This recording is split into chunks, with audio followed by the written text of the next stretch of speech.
tegelikult on kõik inimesed siia ilma sündinud väga heade esinejatena. Aga probleem on selles, et tavaliselt suudame me seda olla ainult turvalises keskkonnas. No näiteks nagu oma koduköögis. Juhul, kui me vestleme oma sõbraga või vaidleme elukaaslase või lastega.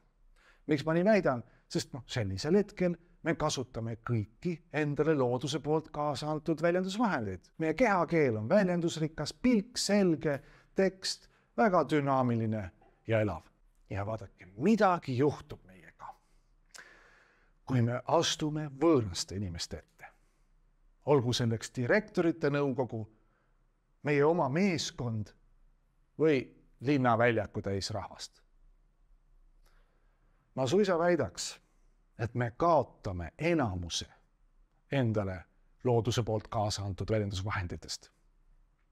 Kehakeel, pilk, hääl, kõik kaotab oma suurepärase väljendusrikkuse, mõte jookseb kokku ja meid valdab üks suur hirm ja kramp.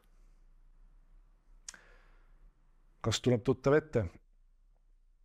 Sellest kõigest ülesaamiseks ja selle väljendusrikkuse taas üles leidmiseks see käesolev videokursus loodud ongi. Kas alustame?